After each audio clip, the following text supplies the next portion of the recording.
Jin left the last of his life's concubines, sobbing in shallow water. It was sad. He had loved the sweet girl as much as he was capable of loving any woman, which is to say that he had sometimes found himself giving thought to her wishes in the occasional circumstances where that did not conflict with his own. Over the months since acquiring this last of his life's many distractions at the flesh markets of Saw, he had kindly allowed her the useful fiction that she was a person and not an object, and had in that way encouraged her to see pleasuring him as not her duty, but rather her most fervent expression of love. This was a helpful manipulation, in that it encouraged her to heights of enthusiasm that left the mere mechanics of her sexual training far behind. It was a little like praising a dog whose function was to serve as sentry and not as pet. The dog sincerely believes that it is being loved. The dog responds with loyalty and dedication to its purpose in life. Jin had whispered empty poetry in the girl's ear and accomplished the same result. Her fate now that he was done with her was, of course, none of his concern, but he was not a wholly heartless man, and so he regretted having to abandon her to a world where she would either starve to death before finding her way back to civilization, or, once stumbling across one of the ramshackle little villages that dotted the edge of the frontier, likely fall under the power of some unwashed peasant not as benevolent as himself, and live the rest of her life being passed along between neighbors. As he packed up his camp, he even gave some thought to just doing the humane thing and cutting off her head, thus sparing her such uncertainty. This took place at a hot spring by the base of the mountains known as the Dragon Teeth, 6 days past the trek across the Valley of Salt. He had taken her along to make that terrible part of the journey bearable, and given the promise of this oasis on the other side, as something to amuse himself with for however long it took him to recover. It had been an arduous journey even for Jin, who had long ago exhausted all the diversions close to him, and was well used to riding many leagues into uncivilized places to find the pleasures that had not yet reached the Empire's capital cities. It had been an ordeal beyond belief for the girl, raised in isolation and fit only for service inside twilit, perfumed chambers. But she had provided acceptable companionship along the way, and rendered the days that followed a little bit of an idyll, and so to reward her he'd made love to her one final time in the waters of the hot spring. Buoyant, weightless in truth as well as status, clutching his flesh with the hunger of a starving woman, faced with what would likely be her last meal, she had used every trick in the sensual repertoire that constituted her life's only education to render herself too precious a jewel to abandon. Alas, she now bored him. So he granted her freedom in a whisper, and left her weeping as he strode naked from the pool, and set about packing together his remaining provisions. He left her a serpentine dagger in case she elected to kill herself, and a tiny pyramid of gold coins and a sack of dried figs in case she wished to attempt the trek back to civilization. Then he filled his saddlebags with the remaining provisions he would need for his journey to the Temple of Celestial Pleasures. It was only when he was fully armored and ready to leave the little oasis behind that he deigned to look at the nameless girl again, and found that she had not stirred from her place in the bubbling pool, but instead remained where he had left her, eyes averted in a manner that was no longer trained submissiveness, but instead sullen insolence. He said, "Come now." There is no point in sulking. The etiquette of the serving caste demanded that she bow and make the sign requesting permission to speak. Instead, she said, "I do not sulk, my lord. I simply see." "What do you see?"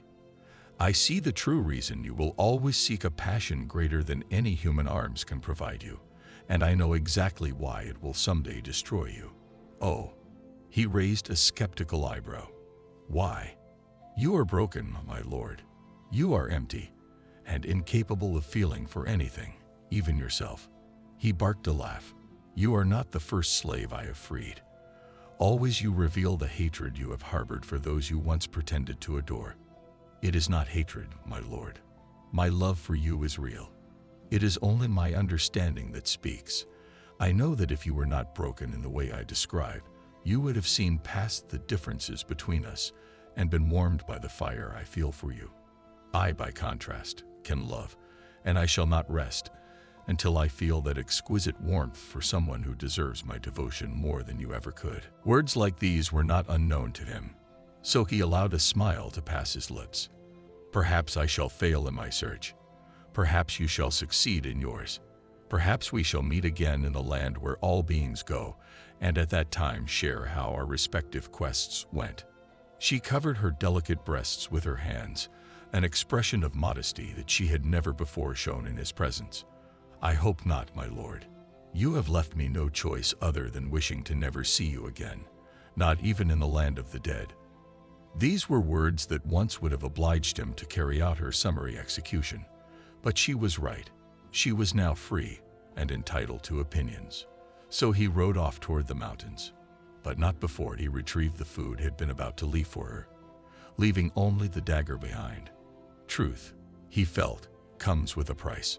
Jin saw many wonders on his journey into the dragon's teeth. Strange animal shapes that lurked behind rocks and dissolved into shadows as he drew closer. Chasms that swallowed light and seemed to have stars beneath them. One place where raging water rushed up a sheer cliff wall to form an upside-down pool of churning storm clouds. On 2 occasions he was attacked by mountain tribes who might have presented a danger were they not starved wretches.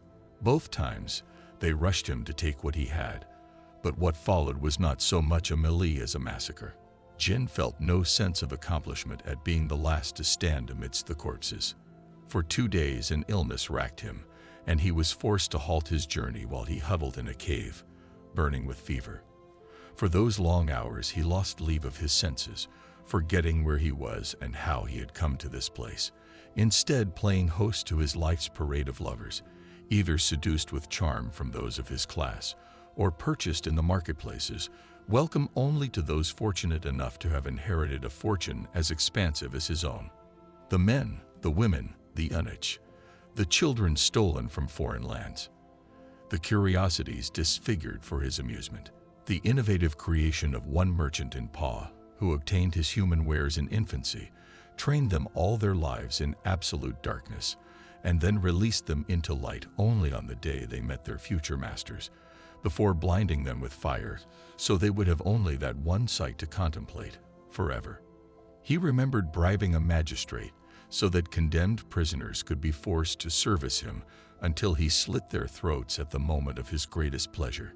He relived a lifetime of joys unspeakable and pleasures beyond imagination, objects designed to be inserted in the willing and others that the unwilling would writhe in agony trying to expel, the use of ointments that cooled or heated or released hallucinogenic vapors when the skin was heated by passion.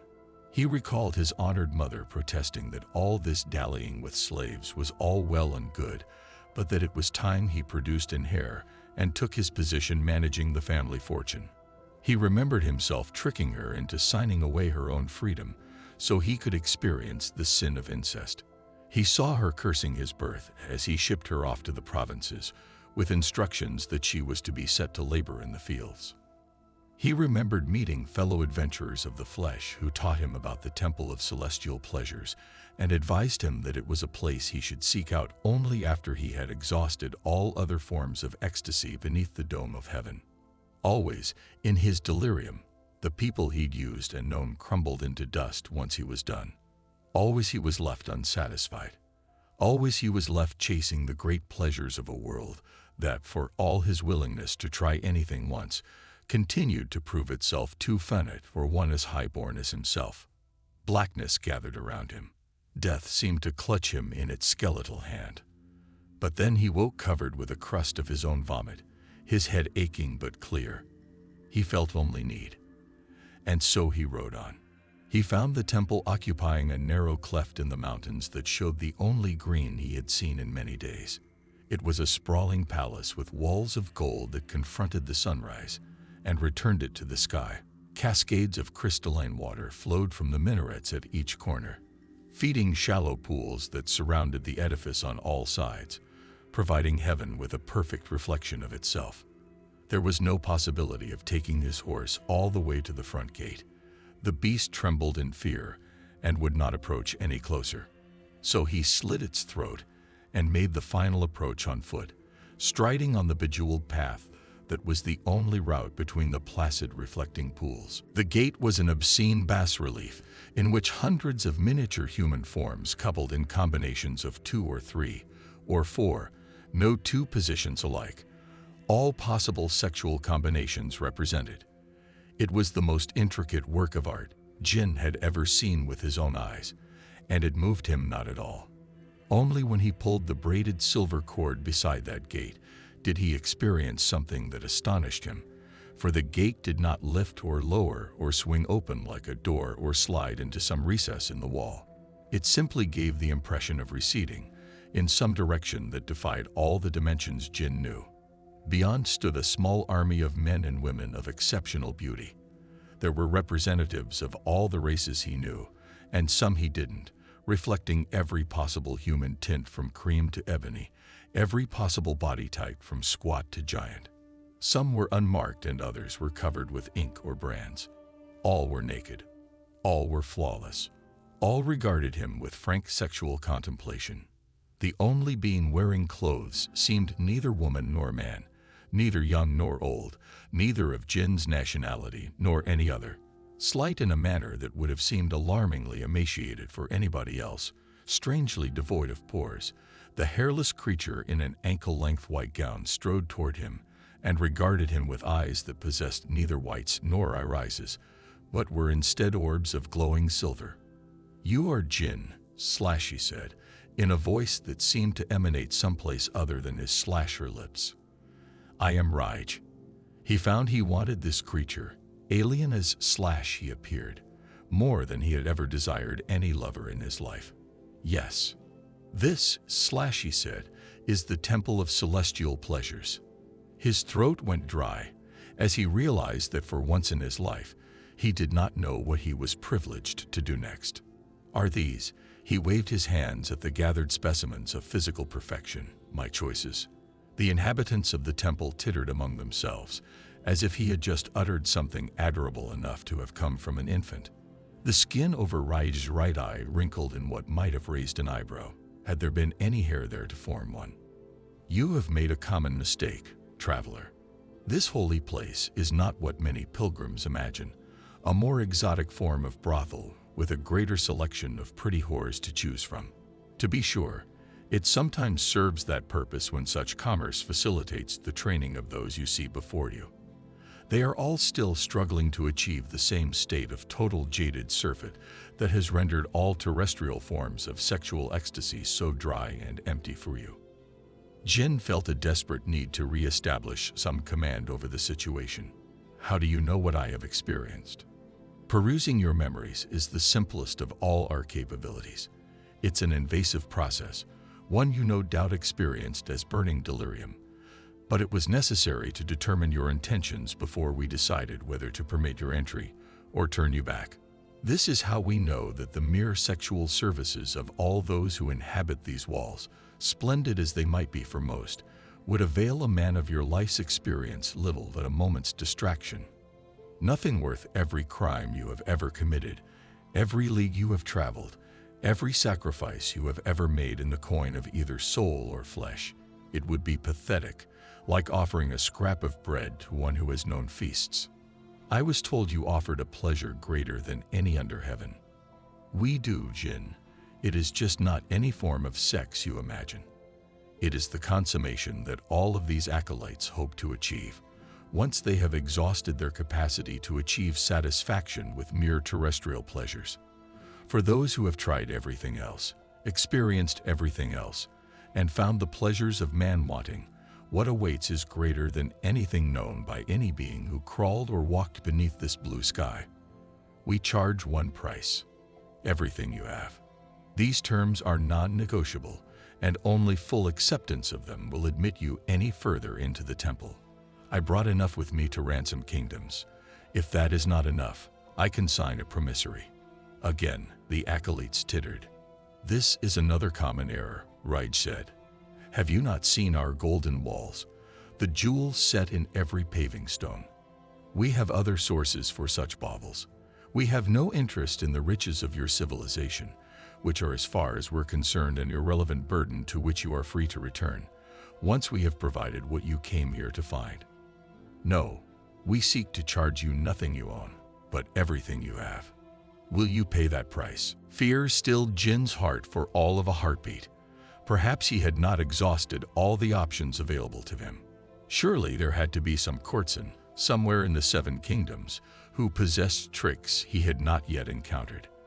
But just entertaining this thought meant imagining a long, slow slog back to the fleshpots of the Emerald Coast, where he would find himself browsing the same assortment, facing the same dull-eyed eagerness in the eyes of servant girls and boys raised to no ambition greater than someday being used by a lord like himself.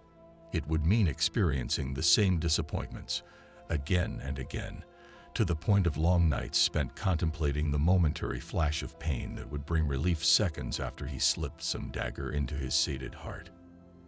The idea of commencing the search again was more, he found, than his jaded soul could bear. So he seized the moment, aware even as he did that it was a form of suicide. "Yes," he said, "for a taste of pleasure greater than any I have ever known, I will give up everything I have." Half an hour later, they castrated him. By then, they had made him drink a substance that conferred calm on both body and mind, and he watched most of what came next from the remove of a theater patron, watching the acrobats do tricks for his amusement.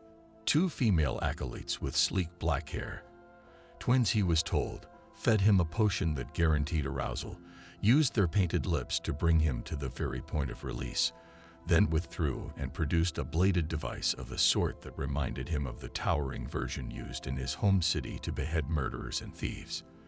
This one did not stand tall and feared in a public square, being no longer than a man's forearm, but it operated according to the same general design. It was no more than a rectangular frame enclosing a spring-loaded steel blade, designed to be pulled along a grooved track and then locked into position until it could be released to leap back into its prior location with a force terrible enough to shred whatever lay in its path. One twin pulled the blade all the way back and inserted the pin that held it in place. The other lowered the now empty frame over Jin's rigid member, enclosing his testicles as well, to ensure that they would also be included in the excision to follow. The first twin took care to make certain that the part of the frame enclosing the blade now lay flat against Jin's belly. The other released the blade. The beautiful twins offered him reassuring smiles with cheeks now sporting wide constellations of scarlet freckles. But the potions Jin had been given did their job. For a time, he felt nothing. The pain arrived when the potions wore off. There were days of it, an eternity of rage and madness that consisted of him pulling at the chains that bound his wrists and ankles, while smiling acolytes of various sexes drifted in and out of his opulent cell to administer more potions, force-feed him his nourishment, and clean up his blood and waste. Several advised him in exotic accents how deeply they envied his imminent journey, even as they dabbed cream on the ragged wound between his legs, trimmed the bits that didn't heal properly, and massaged what was left into something that was less a ruin than a rippled, unoffending absence. At the same time, other important pieces of himself were taken. All of these vanished during his periods of sleep, to the point where twilight became a time to rage against the sun he could see setting behind his room's tinted glass. But darkness always came, and the soft light cast by the room's array of scented candles was never enough to prevent sleep from once again claiming him. He woke one morning with all his fingers and both his thumbs gone, his hands reduced to shapeless paws that would never be able to grasp anything again. He woke another day to find that he had lost his nose, and a day after that to find that his lips had gone as well. The acolytes were generous when it came to providing him with mirrors, and thus did not hide from him the awareness that these additional disfigurements had given him the mien of a grinning skull, with a bony crater in the center of his face and a leering, moist rictus below.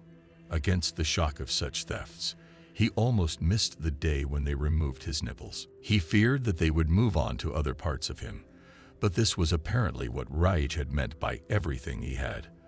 The surgeries ended after that, and the acolytes began to rouse him from bed for walks around the flowered grounds.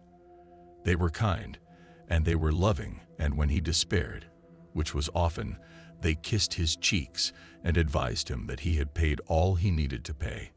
Many were the paragons of beauty who rested their heads on his shoulder, and the sweet voices who assured him that all would be well, while their stunning eyes wept in sympathy with his tears. Most of the time he regarded what they told him as pretty lies. But as he healed, and grew stronger, and grew used to being fed by companions who still possessed hands, he found he had no choice but to hold on to the hope his caretakers had offered him. Weeks passed in this terrible way, possibly months. Then, when they judged him strong enough, they led him down a tiled path into a part of the temple grounds he had never visited before, where the tree branches hung low with cherry blossoms, and the birds were iridescent things with songs so close to words that his tortured ears insisted on arranging them into poems. Raj stood at the center of a tile mosaic, head tilted in concern as Jin's handlers led him to a bench and bade him to sit there. The stone felt cool on his bare buttocks, mocking all the rage that burned within him. Naked acolytes, male and female, stood behind her in 2 rows, hands folded before them in a ludicrous concession to modesty, their faces all beacons of unreserved love for Jin, who had been kind enough to come here and share his journey with them. Raj stood beside a locked chest of some substance, finer than iron, that captured the light of the sun and seemed to imprison some small part of it on its surface before reflecting the rest back. "In here, he said, "we store everything you have freely given." He turned his head away. Raj continued, "I wish you to know that this chest contains properties that prevent the passage of time, and therefore the decomposition of flesh. The parts taken from you still live. Our collected wisdom includes delicate surgeries capable of restoring all of it to your body with full function. You would be able to walk away with full function without so much as a scar.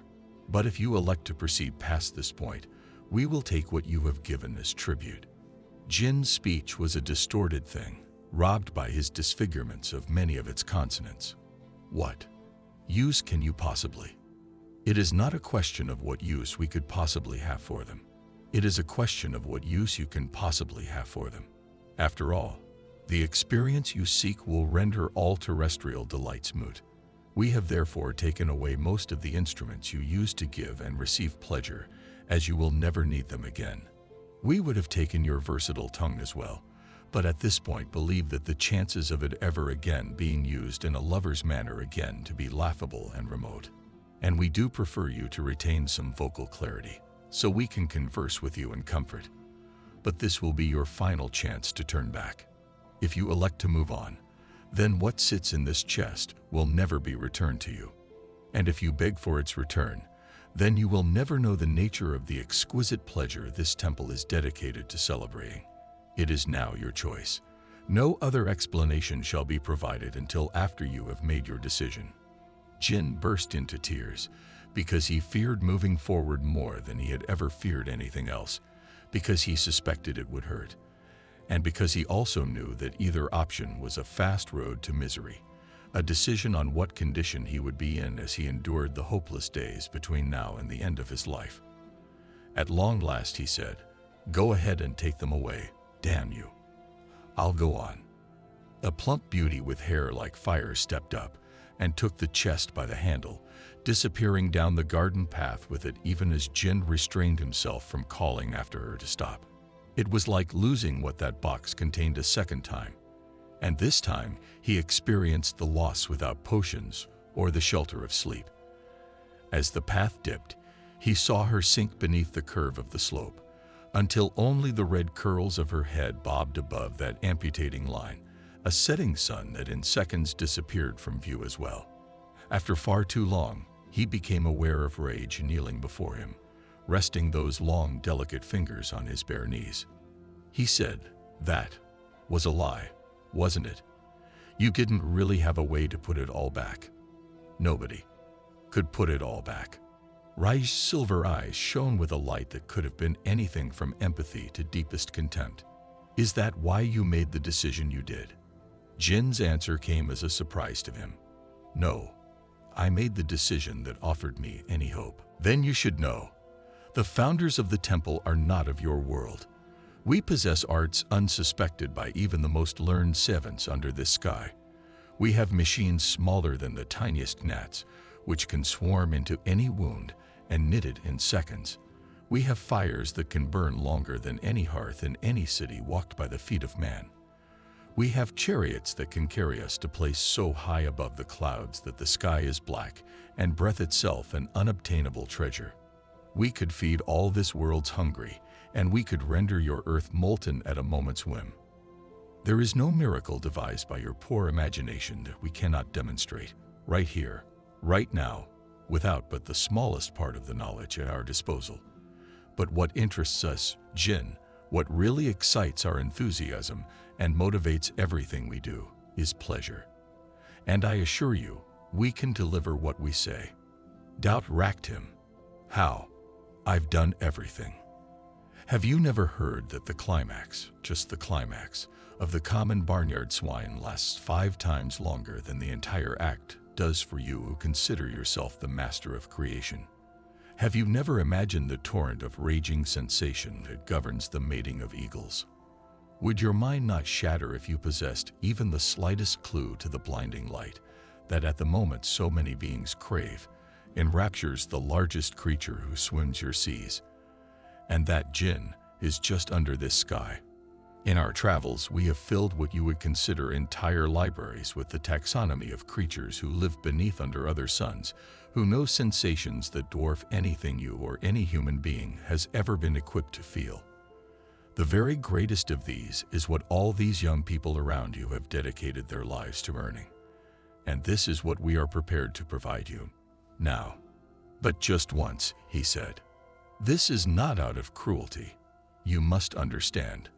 The part of the human animal that can accommodate such sensations is as capable of being exhausted as soil can be leached of the nutrients that permit life to grow. This is the main reason you can only achieve solitary pleasure a limited number of times, relying on the same mental images first used to achieve arousal. It is the reason certain narcotic substances entice their first-time users with unimaginable euphoria, but after only brief addiction, leave them chasing relief while returning no satisfaction at all. And it is the reason you, who have known more passion than the vast majority of men, came to this place no longer capable of appreciating anything this world had to offer you. Experience the delight we can share, and you will long to know it again, every day for the rest of your life. He managed a weeping. Will I be able to remember it? Yes, but your capacity to ever feel it again will have been extinguished. He lowered his head, blinked away a wave of burning fire, and pictured 10,000 faces, all now dead or lost to him, none of which he had ever truly known. He asked himself, what fool first called life too short? Those who live it know that it is rather an interminable march away from that which once delighted us, and were it half the length, or even a third, the joys that make it worth living would still not be numerous enough to fill it. Were it tailored properly, we would all die as toddlers, still capable of being delighted by shafts of sunlight. At long last, he said, I would give even more to have this. My limbs, my senses, every remaining day of the rest of my existence. I do not wish to waste any more time with discussion. I am ready. Yes, Rage nodded. I can see that you are. They carried him to a shadowy underground chamber and set him on a carved stone slab, his arms and legs spread-eagled and held in place by chains. There they shaved his head and commenced the insertion of hundreds of golden filaments, finer by far than any silk, into his skull. This was, astonishingly to him after everything else he'd been through, painless, even if it was time-consuming. He had little to think about in the gloom, until an acolyte he had never seen before entered through the arched doorway and knelt beside him, without disturbing the others in their work. She was almost unrecognizable to him without the kohl-rimmed eyes and with her lush black hair shorn to half its previous length.